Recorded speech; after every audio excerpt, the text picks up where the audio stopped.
Poster के साथ solution भी है। बोर्ड एग्जाम में जब सवाल पूछा जाएगा तो इस प्रकार से सॉल्यूशन आपको देना है। ये क्वेश्चन जो है बायो से है और ये बायो के हेरिडिटी चैप्टर से है। आपने हेरिडिटी पढ़ा होगा, उससे आपका ये सवाल पूछा गया है। चलिए तो हम लोग आते हैं सवाल पर। सवाल क्या कहता है तो समझिएगा।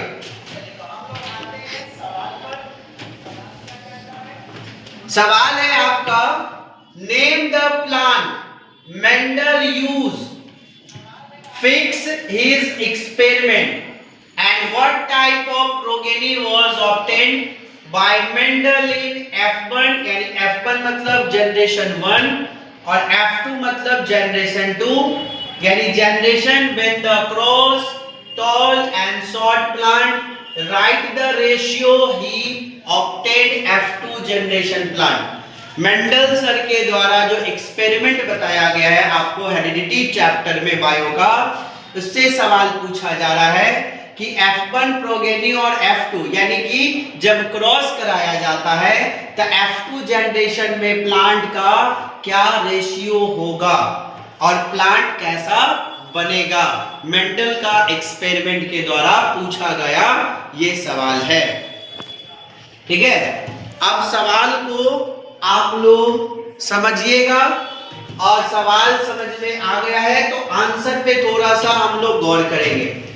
आंसर जो है आपका कैसे लिखना है, लिखेंगे मेंडल यूज पी प्लांट।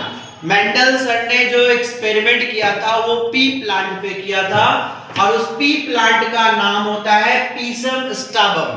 कहता है when he cross tall and short, tall और शॉर्ट, टॉल को हम कैपिटल टी से डिनोट करते हैं और शॉर्ट को स्मॉल टी से। Tall means dominant and short means जो रिसेसिव पार्ट होगा वो।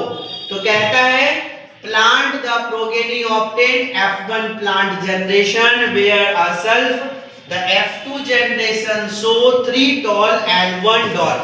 इसमें 3 टॉल प्लांट बनेगा, एक डॉर्फ प्लांट बनेगा जिसका जेनोटाइप रेशियो F2 में होगा 1:2:1 एंड इसका रेशियो आप यहां देख सकते हो, जो जेनोटाइप का रेशियो और फेनोटाइप में जो रेशियो बनेगा वो बनेगा हमारे पास 3:1, जो 3 टॉल बनेगा और एक डॉर्फ यानी शॉर्ट बनेगा।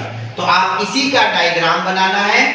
आप देखो यहाँ पर कैपिटल टी यानी कि ये 100 कर रहा है आपको टॉल